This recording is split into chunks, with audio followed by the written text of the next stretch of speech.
What's up, everybody? Thank you for joining us on another episode of Smack That, our non-applicable recap of SmackDown.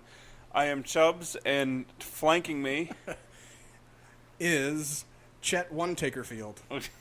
if that were a thing. It is now. Like, share, subscribe. All the fun stuff. Yeah, social medias, Social with us. all there. Media's with us. SmackDown from August 29th in Little Rock, Arkansas. Arkansas. I can say it. I'm good. What a crappy show. So this isn't going to take... Not ours. All right, see you next SmackDown. week. Benjamin and Gable defeated the Ascension. AJ Styles, I wrote styled, defeated Ty Dillinger. I do have some thoughts on that. Bobby Roode defeated Mike Kanellis. That's kind of a, hey, remember TNA match? Aiden English defeated Sami Zayn. Yes, I know. Usos defeated New Day with the stipulation of winning team got to pick the stipulation for their title match at Hell in a Cell. Tamina defeated Tina Stock. Was it Stock or Stockin? I wrote it down. I know it was Stock. I couldn't remember if it was Tina. Stocklin. Stocklin? That's what I heard. I heard Stock. I heard Stocklin. Either way, Tamina Jobber. defeated a jobber. And then Orton and Shinsuke defeated Rusev and Jinder Mahal. So, Out of somewhere. here, well, first of all, why do the Singh brothers need to be introduced in order to introduce Jinder? It's dumb. It is. Just let them introduce Jinder. They don't need an introduction. We know who they are. Right. Shelton Benjamin and Chad Gable was a decent match. I would have liked to have seen something with them beforehand, like this week. I know that they did the thing last week. This week I would have loved to have seen like Chad really excited backstage, Yeah. heading into the match. Shelton, just having him calm down, son. They had a www.e.com exclusive after. Which, Okay. That doesn't help me. no, it doesn't. AJ Styles issues his open challenge, answered initially by Ty Dillinger. I was really excited. As soon as he started making his way down the ramp, I said, okay, where's Baron? He was attacked by Baron, and then Baron was like, no, I'm taking it, and we went into the ring, and Ty attacked him and threw him out of the ring. Had the ref start. And had the ref start the match. Two things that I would have liked to have seen. Either A, Right. more of a back and forth of I'm going to throw you out and now start the match. No, I'm going to throw you out now start the match. With AJ just kind of chilling in the corner, like looking at his watch like he's got somewhere to be. Tapping his foot. Yeah. And then it either starts as a triple threat or as with Ty. I tweeted out, how's WWE SmackDown going to turn this into a tag match? I'm sure they'll find a way. AJ's going to team with Sammy. yeah. No, Ty. And then Baron will tag with Kevin. Maybe. They'll find a way. Yeah, that makes more sense. Other thing I would have liked to have seen is Ty Dillinger capitalize very quickly and win that match. And then Baron's mad because that should have been my shot. I was going to answer the challenge. You took it away from me. I technically took it away from him whether he won or lost. Right, but if he had won, Baron could be like, I was supposed to win that match. Storyline-wise, that makes sense, but it being against AJ, they're not going to do that to AJ. Yeah, I mean, AJ could have been given his rematch the following week. Yeah. Baron causes AJ to win. AJ to win. I honestly, I think that could have opened up a lot more doors for things. Plus, then you can say that they gave Ty Dillinger a title. They need to do more with him regardless. Bobby Roode defeated Mike Kanellis. I don't really care. I kind of do, to tell you the truth. Probably because I really wish anyone of significance would hear what we said they could do with Mike and Maria's gimmick. Yeah. Because then it would at least be somewhat interesting. Right now, it's just Eskimo kisses for 5 minutes. Yeah, it's just a mockery of a gimmick opposed to you could legitimately have them going out and giving people love advice. Start with Ellsworth. Yeah. and then build it into where they start criticizing Miz and Maurice. I mean, I get that they're just finding fillers for Bobby in the meantime, just to get him on main, and the fans acclimated to seeing him on main while he's finishing up his stuff with NXT. Right. I know what their plans are, or I know the rumors for their plans. Right. We'll talk about that on the rumor episode later this week. Sunday. So I started to write Aiden English, but I wrote nope because Kevin Owens interrupted Aiden English's song. I wrote Aiden English in-ring saying KO interrupts Shane next. Yeah. And I tweeted out something about at least KO came out and saved my ears. And then Shane came out, blah, blah, blah. Sami Zayn comes out.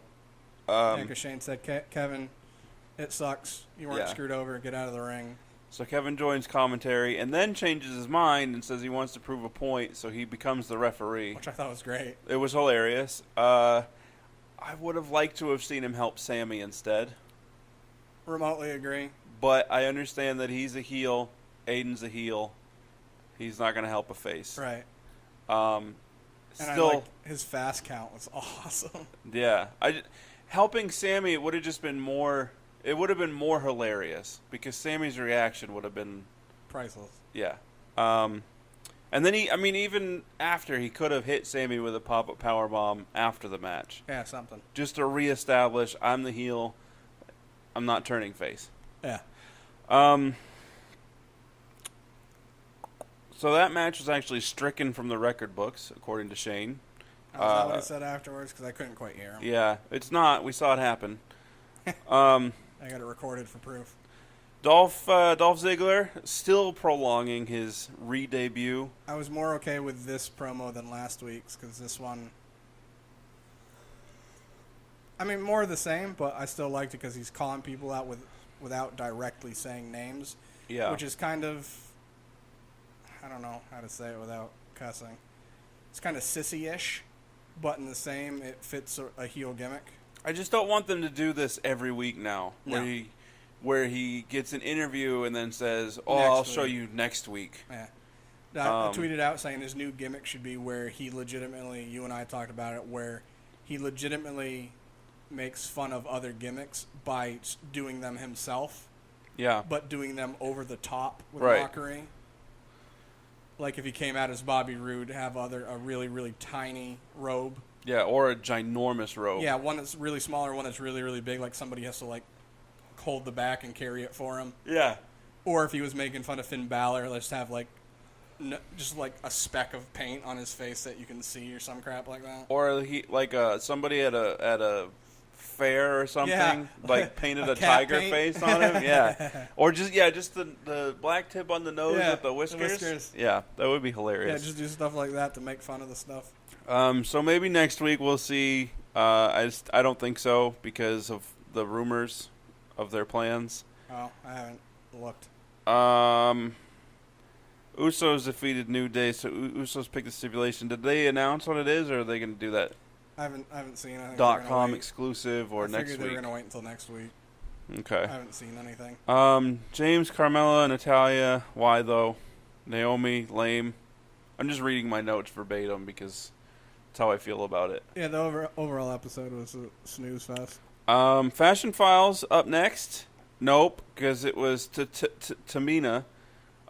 They even went to commercial saying, up next, Season 2 of the Fashion Files. And they get back, and it's Tamina's entrance into the ring.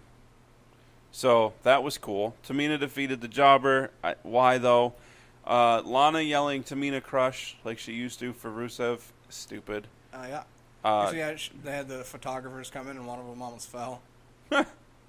Just go back to Rusev. Just let her go back to Rusev. Give Rusev that main event push that he deserves. I don't disagree with you, but I do feel like Rusev can do it on his own.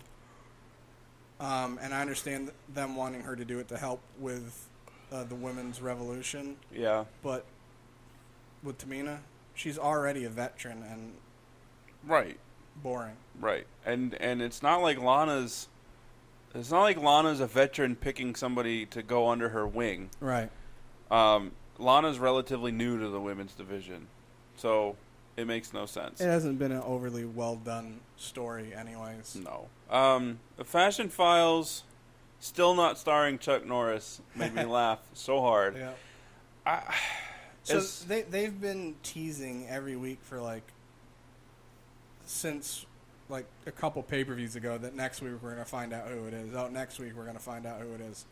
Supposedly they've been doing that because they don't know. Well, supposedly they have the plans for it and they're going to, and then they just change their mind at the last minute to not reveal. See, that's why I don't want Dolph Ziggler's new gimmick to be that next week. Yeah. Because you're already doing it with something that's hilarious.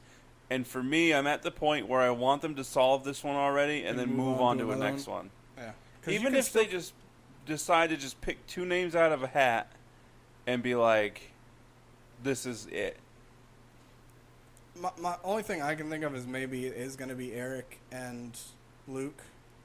And maybe they're just those two, or creative isn't set with what they want with them yet, so they're delaying that.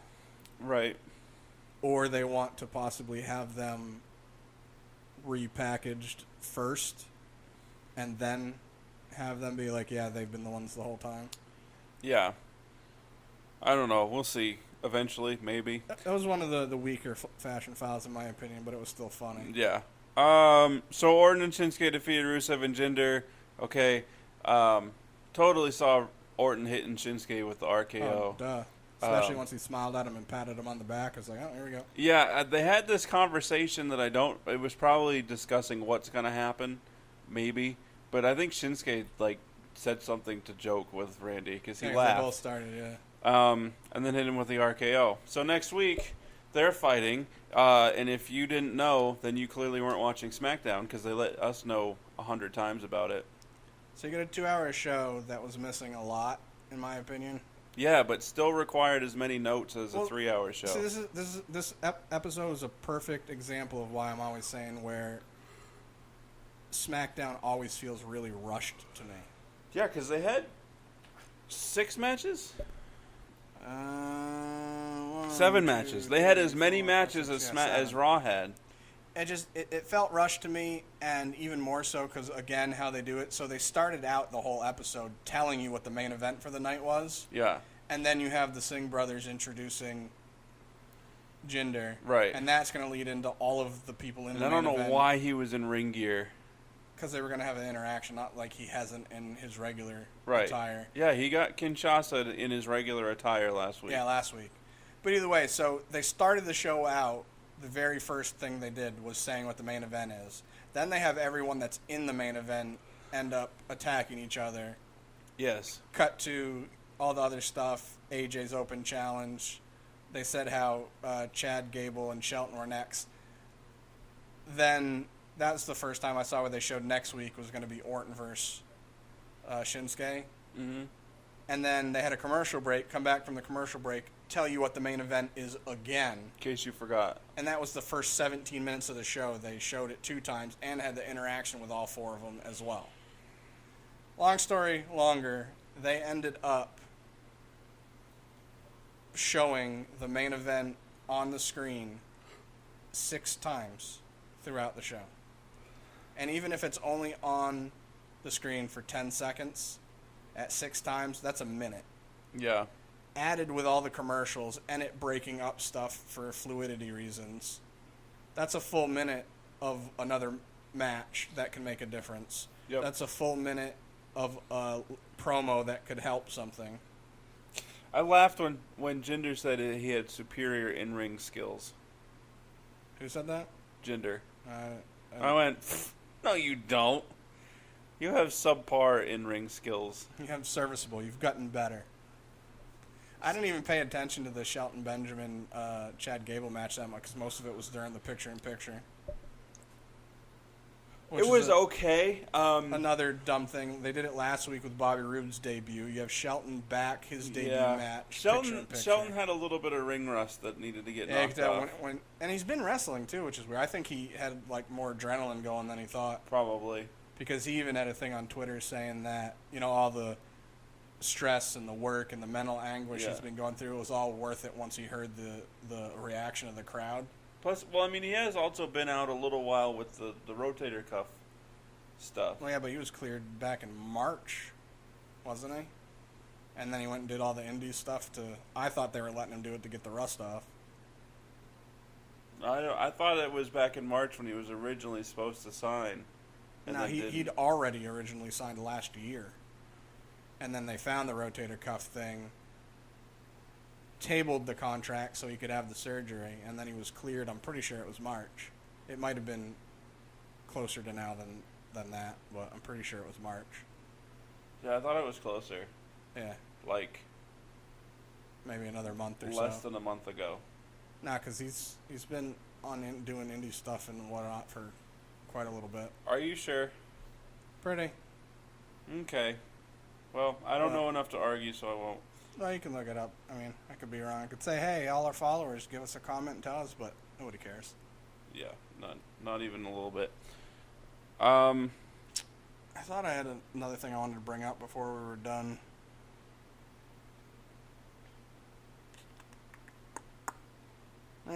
Guess not.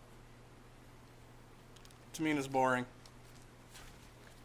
That's it. Yep, very, very boring. Yeah. So that's basically all we got. There wasn't much that happened to the show. Shortest episode in the history of us. Well, for SmackDown. It wasn't an in-depth episode. It didn't have much going for it. Yeah, it's just... I don't know. It is what it is. Hopefully next week's is better. They could do plenty of stuff with the AJ, Baron, and Ty stuff going forward, though, so that's kind of cool. Yeah.